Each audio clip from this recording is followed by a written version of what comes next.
Hello नमस्कार student, कैसे हैं आप लोग। उम्मीद करते हैं अच्छे होंगे और मस्त होंगे, अपने तैयारियों को बरकरार तरीके से कर रहे होंगे। ठीक है, आज आप लोग के बीच में मैं वास्तविक संख्या के पूरा टॉपिक को आराम से पढ़ाने के लिए आया हूं।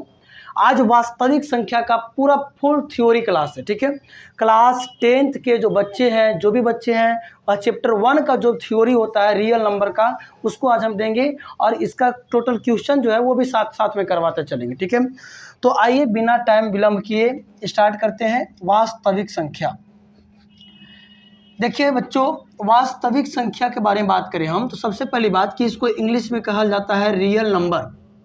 ठीक है, वास्तविक संख्या को इंग्लिश में हम लोग रियल नंबर कहते हैं। और इससे संबंधित रियल नंबर, पहले हम लोग बात करेंगे सर ये रियल नंबर क्या होता है। ठीक है, देखिए रियल नंबर से पहले आपको हम बताना चाहते हैं कि संख्या के बारे में, कि संख्या क्या होता है। संख्या के बारे में तो बच्चों, संख्या दो प्रकार की होती है। पहला होता है वास्तविक संख्या, वास्तविक संख्या होता है बच्चों, और दूसरा होता है आपको जाकर के काल्पनिक संख्या।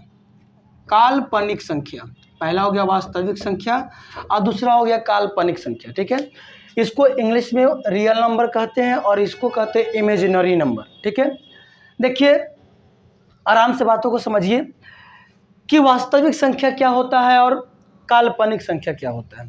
देखिए बच्चों, अगर वास्तविक संख्या की परिभाषा दिया जाए या फिर बताया जाए तो एक शब्द में कहें तो वैसा संख्या जिसको हम परिभाषित कर सकते हैं, या वैसा संख्या जिसको हम जानते हैं और उसको संख्या रेखा पर दिखाया जा सकता है, वैसा संख्या जिसको हम संख्या रेखा पर नंबर लाइन पर दिखा सकते हैं। ठीक है, उसको हम लोग कहते हैं वास्तविक संख्या। जैसे आपको 2 हो जाएगा, रूट का 4 हो जाएगा, रूट का 6 हो जाएगा।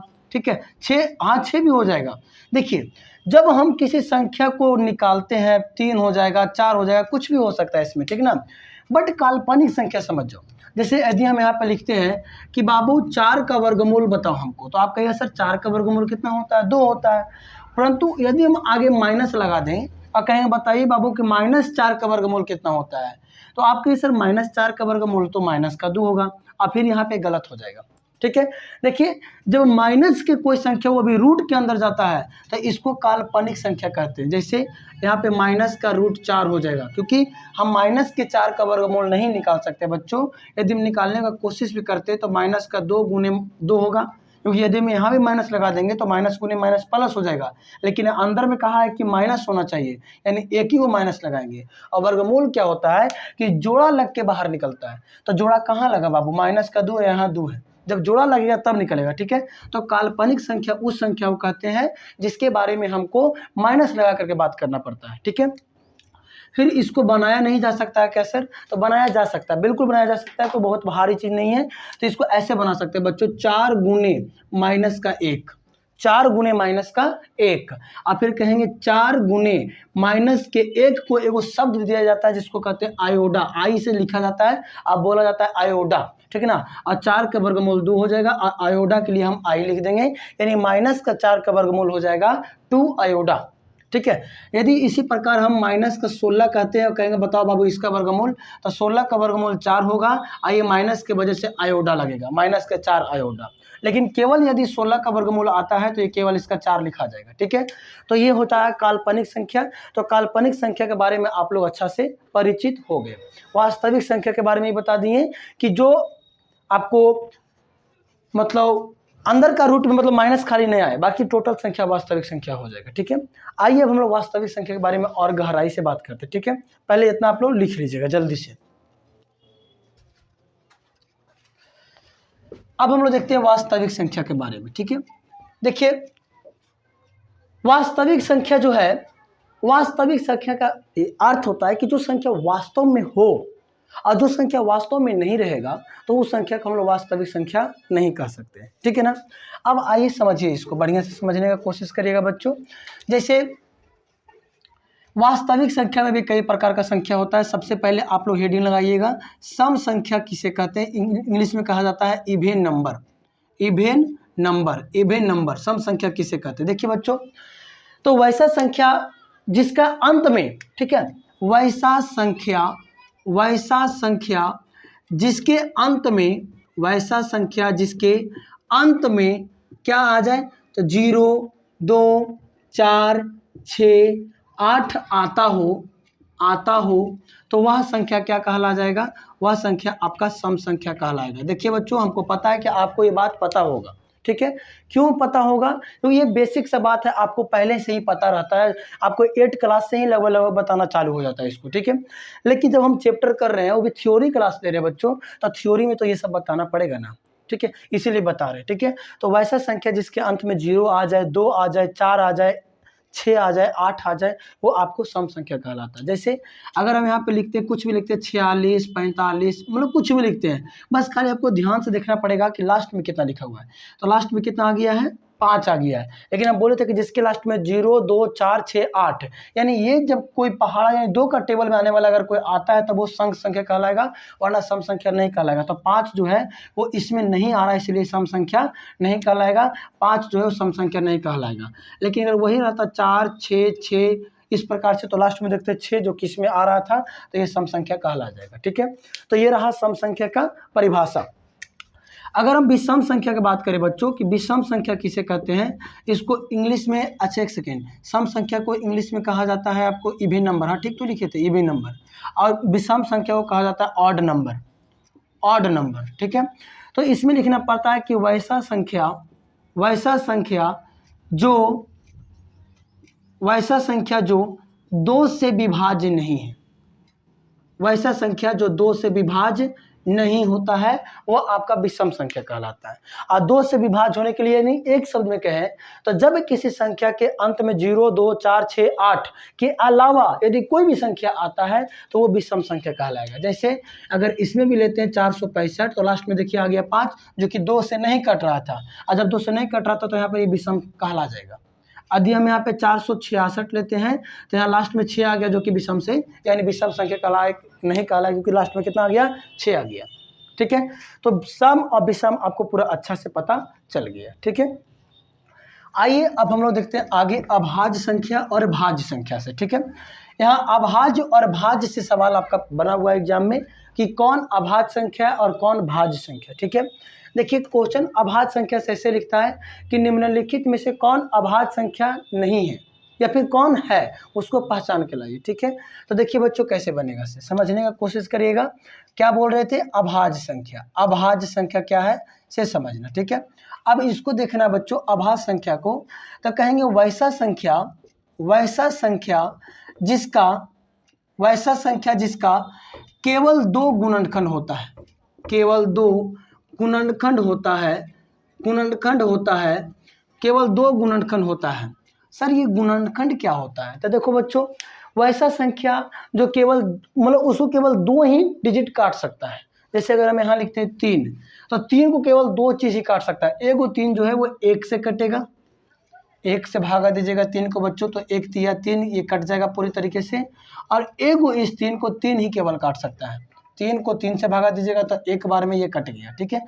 और ये 3 किसी से नहीं कटेगा जी। उसी प्रकार आपका 2 भी होगा बच्चों, क्योंकि 2 भी केवल 1 का टेबल में आने वाला है और 2 का टेबल में आने वाला है, और किसी भी संख्या में नहीं आएगा, ठीक है। उसके बाद देखा जाए तो 5 केवल 1 का टेबल में और केवल 5 का ही टेबल में आएगा, ठीक है।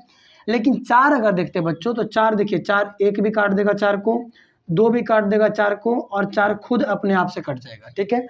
तो हम क्या बोले? वैसा संख्या जो खुद से कटता हो और अपने आप से कटता हो और 1 से कटता हो, यानी जिसका गुणनखंड 2 हो, ठीक है। तो ये 4 तो होगा नहीं, तो 2 हो जाएगा, 3 हो जाएगा, 5 हो जाएगा, उसके बाद आपका 7 हो जाएगा, उसके बाद 8 भी नहीं होगा, 9 भी नहीं होगा, और 10 भी नहीं होगा, 11 होगा, ठीक है ना। इस प्रकार ये चलते रहेगा, डॉट डॉट डॉट डॉट, ठीक है।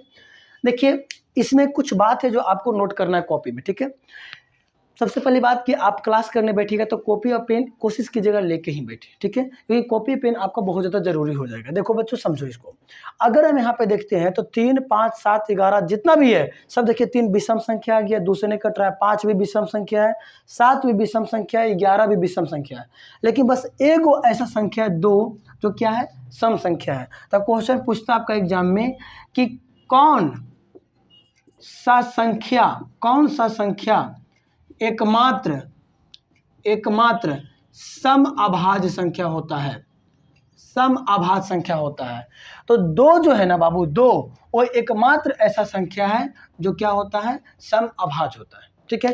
तो 2 के बारे में 2 तरीके से पूछ सकता है। पहला कि सम अभाज्य संख्या कौन, यानी कि सम भी है और अभाज्य भी है, तो आंसर होता है 2, ठीक है। लेकिन यदि सवाल पूछे बच्चों कि कौन सा ऐसा अभाज्य संख्या है जो सबसे छोटा है, ठीक है, सबसे छोटा अभाज्य संख्या कौन होगा, तो भी आंसर आएगा 2। सबसे छोटा अभाज्य संख्या भी 2 होगा, और बाबू एकमात्र ऐसा सम अभाज्य संख्या, तो इसका भी कितना लेता है आपका जाकर के 2 ही लेता है। क्या समझ में आया पूरा बढ़िया से? ठीक है, तो ये अभाज्य हो गया। उसके बाद बात करें हम आपको भाज्य के बारे में। भाज्य तो वैसा संख्या जिसका कम से कम जिसका कम से कम 3 गुणनखंड होता हो। 3 गुणनखंड, जैसे आपको 4 जैसे ले रहे थे ना बच्चों, तो 4 में आपका 1 भी हो रहा था, 2 भी हो रहा था, और आपका 4 खुद हो रहा था, ठीक है। तो 4 जो है वो हमारा कैसा संख्या होगा, भाज्य संख्या होगा, ठीक है। अच्छा, एक बात और सीख जाइए, 4 के पहले 3 जो कि अभाज्य कहला गया है, 3 के पहले 2 वो भी क्या कहला गया है, अभाज्य कहला गया है। अच्छा, 2 के पहले कितना आता है, 1, तो 1 के बारे में अलग से लिख लेना, नोट कर लेना कि 1 ना तो भाज्य होता है और ना ही अभाज्य होता है। 1 ऐसा संख्या है जो ना ही भाज्य होगा और ना ही अभाज्य होगा, ठीक है। तो 1 को ना तो भाज्य माना गया ना तो अभाज्य माना गया है। अच्छा, 4 से स्टार्ट होगा ना भाज्य संख्या, क्योंकि 2 और 3 तो अभाज्य हो गया, तो 4 से स्टार्ट होगा, 5 होगा क्या, 5 तो इसमें चला गया, 6 होगा, हाँ सर 6 हो सकता है, क्यों, क्योंकि 6 1 से भी कटेगा, 2 से भी कटेगा और 3 से कटेगा, ठीक है। तो इसलिए हमारा 4, 6, 8, 9 भी होगा भाज्य संख्या में। अच्छा बच्चों, एक बात सीखिए और समझिए। पहले क्वेश्चन एक बार पूछा था कि सबसे छोटा अभाज्य और सबसे छोटा भाज्य संख्या का गुणनफल क्या होगा, ठीक है। यानी कि सबसे छोटी अभाज्य और इसको गुना करना है सबसे छोटा कौची, सबसे छोटी भाज्य संख्या का गुणनफल कितना होगा। ये बहुत इंपॉर्टेंट क्वेश्चन, ठीक है। सबसे छोटा भाज्य संख्या और सबसे छोटा अभाज्य संख्या का गुणनफल कितना होगा। तो सबसे छोटा अभाज्य अभी जस्ट बता रहे थे हम 2 होगा, और सबसे छोटे भाज्य बात करेंगे तो कितना होगा, 4 होगा। आई 4 दूना कितना हो जाएगा, 8, जो कि बहुत इंपॉर्टेंट क्वेश्चन है, ठीक है, बहुत इंपॉर्टेंट क्वेश्चन है, ठीक है। आइए इसको उतार लिए होंगे, अब इसको हटाते हैं, ठीक है। समझिएगा, अब हम लोग को चेक करना है कि कैसे पता करें सर कि कौन सा संख्या मतलब अभाज्य है या नहीं है, क्योंकि आपका एग्जाम में पूछेगा। अगर हम यहाँ लिखते हैं 29 और आपको कहेंगे कि बताइए 29 अभाज्य है या नहीं, ठीक है, इसको हेडिंग लगाइएगा, अभाज्य संख्या को जांचें, अभाज्य संख्या को जांच करें, ठीक है। जैसे आपके सामने एक संख्या ली हम 29 और कहेंगे क्या बाबू बताइए ये अभाज्य है या नहीं है, ठीक है। तो आप कहेंगे सर अभाज्य, ये तो खैर पता किया जा सकता है, क्योंकि एक से ही केवल 29 कटेगा और एगो 29 का से ही कटेगा, और कोई भी टेबल इसको काट नहीं सकता है। बट सर यदि आपको बड़ा दे दे 543, 547 इस प्रकार के, तो कैसे निकालिएगा। तो चलिए उसको निकालने से पहले आपको हम 29 को निकाल के दिखाते हैं, यानी कि एगो छोटा से समझाएंगे तब बड़ा आप लोग कर सकते हैं, ठीक है। देखिए बच्चों, पहली बात कि आपको 29 जो है उसको देखना पड़ेगा कि 29 के आसपास कौन सा ऐसा संख्या जिसका स्क्वायर होता है। स्क्वायर माने वर्ग, जैसे 1 का स्क्वायर कितना होगा, 1 होगा। 2 का स्क्वायर कितना होगा, 2 दूना 4 हो जाएगा। 3 का कितना होता है बच्चों, 3 का स्क्वायर होगा 3 तीना मतलब 3 तिया कितना कितना होगा, 3 तिया 9 होता है जी, सॉरी बच्चों 3 तिया 9। अच्छा, 4 के स्क्वायर कितना होने वाला, 4 चौके 16।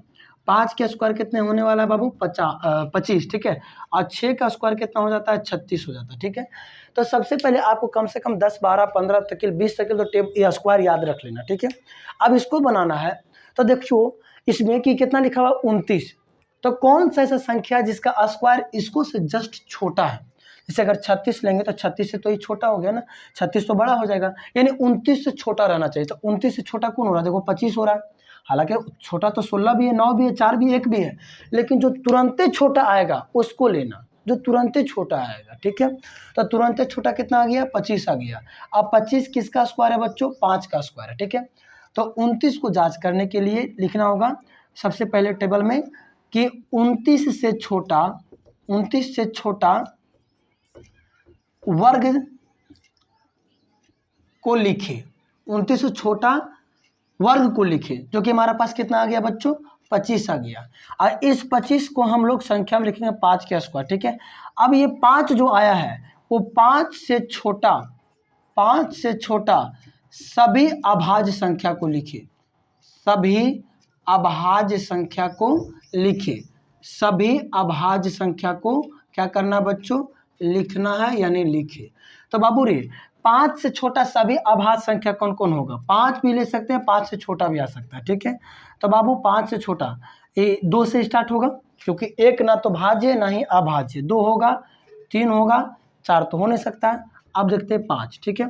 तो जितनी भी संख्या दी है आ गया, जो 5 से छोटा है उसको सिरा भागा देख के चेक करिए क्या ये कट रहा है कि नहीं कट रहा है। अगर कट गया इनमें में से किसी से भी तो वो भाज्य कहला जाएगा, और अगर किसी से नहीं कटा तो वो अभाज्य कहला। जैसे 2 से, क्या 2 के पहाड़ा में आएगा 29, बिल्कुल नहीं आने वाला, क्योंकि लास्ट में कितना आ गया 9।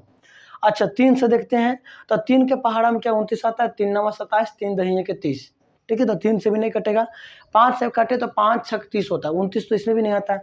यानी जब किसी संख्या के छोटा से चेक किए, अगर केरो से नहीं कटा है तो ये जो 29 है हमारा वो कैसा संख्या बच्चों, यह एक अभाज्य संख्या है, ठीक है। तो अभाज्य संख्या का चेक करने का तरीका क्या बता दिए कि इसके आसपास में कोई वर्ग में जाइए और उसके से छोटा हम लोग चेक करेंगे, और उसको छोटा जितना रहेगा वैसा भाग दे के चेक करते हैं। यदि कट जाएगा तो कहेंगे अभाज्य है, और नहीं कटेगा तो कहेंगे अभाज्य नहीं है। कोई दिक्कत है तो बताइएगा, ठीक है। चलिए अब हम लोग एक और चेक करते हैं, आप लोग चेक करके बताइए 43 क्यों, 43 चेक करके बताए बच्चों, 43, ठीक है। 43 बता दे, 57 चेक करिए, 57 चेक करिए अभाज्य संख्या है या नहीं है, ठीक है। कॉपी निकाल के चेक करो, 57 जो है वो अभाज्य संख्या है या नहीं है, ठीक है। देखिए सबसे पहली बात बच्चों की 57 के बारे में बात करें हम, तो 57 को हम लोग को देखना पड़ेगा कि ये इसके आसपास किसका स्क्वायर होता है। तो 5 के स्क्वायर कितना 25, और 6 के स्क्वायर कितना 36, 7 के स्क्वायर कितना होगा बच्चों 49, 8 के स्क्वायर कितना होगा 88 64 हो जाएगा, है ना। तो 64 तो 57 से बड़ा हो गया ना, तो 57 से छोटा तो आपको 49 हो गया, और 49 किसका स्क्वायर है, तो ये 7 का स्क्वायर है।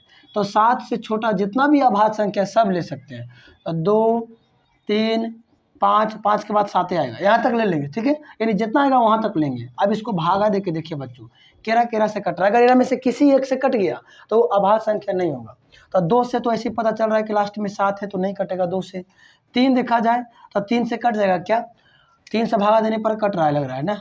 3 से भागा दीजिएगा, 3 एकम 3, 5 में से 3 गया 2, ऊपर से उतर जाएगा 7, 3 9 27, देखिए ये कट गया 3 से, ठीक है।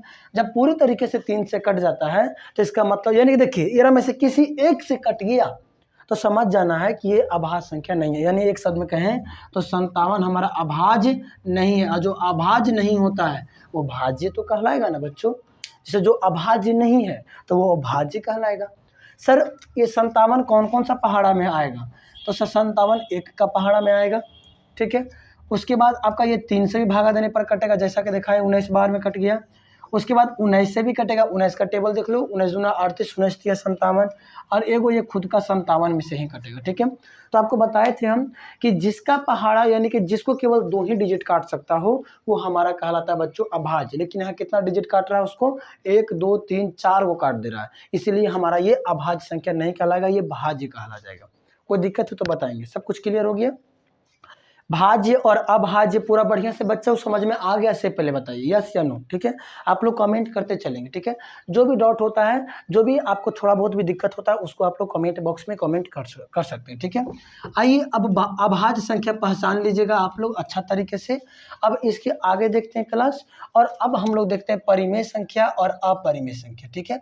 परिमेय संख्या क्या होता है और अपरिमेय संख्या क्या होता है, ठीक है। देखिए बच्चों, वैसा संख्या जिसको हम p बटा q के रूप में लिख सकते हैं, वैसा संख्या जिसको हम p बटा q के रूप में लिखा जा सकता है। परिभाषा बोल रहे हैं, लिख लीजिएगा, हम समझा रहे हैं क्योंकि मार्कर थोड़ा सा कम चल रहा है इसीलिए, ठीक है। तो वैसा संख्या जिसको p बटा q के रूप में लिखा जा सकता हो उसको हम लोग कहते हैं क्या चीज, परिमेय संख्या। लेकिन बाबू q का जो मान है, एक सेकेंड रुक जाओ, q का जो मान है बाबू, q का मान वो डज नॉट इक्वल टू 0। कहने का अर्थ ये होता है बच्चों कि q के मान 0 नहीं होना चाहिए। जैसे यदि हम यहाँ लिखते हैं 3/7 तो ये परिमेय संख्या होगा, क्योंकि बट्टा के रूप में कुछ भी हो सकता है, लेकिन 3/0 लिख दीजिएगा ना तो ये परिमेय संख्या नहीं होगा। क्यों? क्योंकि दुनिया का किसी भी संख्या के अगर बट्टा में 0 आ जाता है तो इसका मान अनंत हो जाता है। बच्चों याद रखना, बहुत इंपॉर्टेंट सवाल है ये, याद रखना कि दुनिया का कोई भी संख्या, जैसे ऊपर हमको 50 रहे, 60 रहे, 70 रहे, 80 रहे, 90 रहे, कुछ भी रहे, लाख, 2 लाख, लेकिन अगर नीचे 0 आ गया, ठीक है, तो वो उसको काट करके अनंत बना देता है। क्या पूरा क्लियर हो गया बात यहाँ तक? ठीक है, आगे देखा जाए बच्चों, आगे समझते हैं हम लोग। तो ये पूरा समझ में आ गया बढ़िया से। तो परिमेय संख्या क्या होता है? तो जब किसी संख्या को हम 0 से भागा देते हैं तो आपका, यानी जब किसी संख्या p/q के रूप में आता है तो परिमेय होता है, लेकिन ध्यान रखना कि q का मान आपको क्या नहीं होना चाहिए? 0 नहीं होना चाहिए, ठीक है। जबकि अपरिमेय संख्या की बात करें बच्चों, अपरिमेय संख्या, तो अपरिमेय संख्या क्या होता है कि जब किसी संख्या को हम p/q के रूप में नहीं लिख सकते हैं, p/q के रूप में नहीं लिखा जा सकता है, तो वो हमारा अपरिमेय संख्या कहलाता है। देखो एकदम एक शब्द में समझो, दुनिया का हर संख्या को परिमेय बोलना, 2 हो, 3 हो, 4 हो, कुछ भी, ठीक है, इसमें भी वही होता है, लेकिन फर्क इतना है कि जिस संख्या का वर्गमूल निकलता हो वो संख्या हमारा परिमेय में आ जाएगा।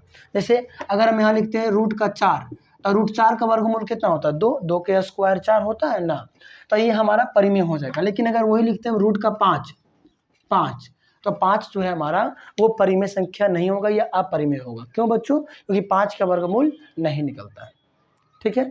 तो 5 का वर्गमूल नहीं निकलता है, इसीलिए ये 5 जो है वो हमारा अपरिमेय संख्या कहला गया। पूरा बढ़िया समझ में आ गया, परिमेय भी और अपरिमेय भी। जैसे अगर लिखते हैं √7, तो √7 का चेक करेंगे क्या ये वर्गमूल इसका होगा? तो सर 3 3 9 होता है, 2 दूना 4, यानी 4 और 9 का वर्गमूल हो सकता है, 7 का वर्गमूल नहीं होता है। हाँ होगा, पॉइंट में होगा, तो पॉइंट वाला नहीं चलेगा, ठीक है। तो ये कौन सा संख्या हो जाएगा? अपरिमेय संख्या में ये आएगा, ठीक है। क्यों? क्योंकि 7 का वर्गमूल नहीं होता है। समझ में आया बात? हाँ सर, आ गया। आइए अब हम लोग देखते हैं आगे। आगे देखिए सर, आगे आपका जो है वो आपको टॉपिक पढ़ाना है एल्गोरिदम, लासा और मासा, ठीक है। तो लासा और मासा का टॉपिक हो गया और एल्गोरिदम हो गया, ठीक है। तो आपको एक दिन का क्लास रह जाएगा एल्गोरिदम पर सवाल, कि एल्गोरिदम का जितना भी सवाल है वो किस प्रकार से बनता है, a = bq + r क्या होता है उसके बारे में बताएंगे। और दूसरा हो जाएगा आपको HCF गुने LCM बराबर पहली संख्या गुने दूसरी संख्या, यानी पहली संख्या को दूसरी संख्या से गुना करेंगे तो वह उसका लासा और मासा के बराबर होगा, ठीक है। तो हम इस क्लास को यहीं तक रोकेंगे। आपको वास्तविक संख्या में 3 क्लास लगेगा बच्चों। एक आपको संख्या जितना होता है परिभाषा सब करवा दिए आपको, और दूसरा आपका एल्गोरिदम पर सवाल पर लगाएंगे। एल्गोरिदम और मासा ये दोनों एक ही सवाल में आ जाएगा, ठीक है, एक ही वीडियो में आ जाएगा।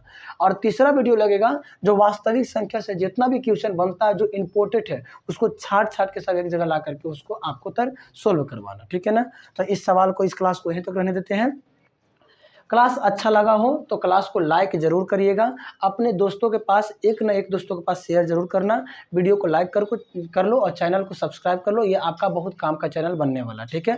तो क्लास 10th का बच्चे हैं तो आपके लिए बहुत फायदेमंद चैनल है, तो सब्सक्राइब करके रख लेना, ठीक है ना। ठीक है बच्चों, अब आप लोग इंतजार कीजिए, कल फिर से वीडियो आपको मिलेगा, ठीक है। कल आप लोग वीडियो शाम तक तो पक्का मिल ही जाएगा, ठीक है ना। शाम 5 बजे तक तो वीडियो पक्का अपलोड हो जाएगा, तो चैनल पर आकर के आप देख लीजिएगा, ठीक है। आपको लाइव आने का जो टाइम है वो हम बता देंगे बहुत जल्द, ठीक है। तो लाइव आकर के भी आप लोग को पढ़ा सकते हैं, ठीक है, बिल्कुल कर सकते हैं। तो अब हम इसको यहीं तक रहने देते हैं, मिलते हैं आप सबसे हम कल के वीडियो में, आज के सिवा यहीं तक, ठीक है बच्चों।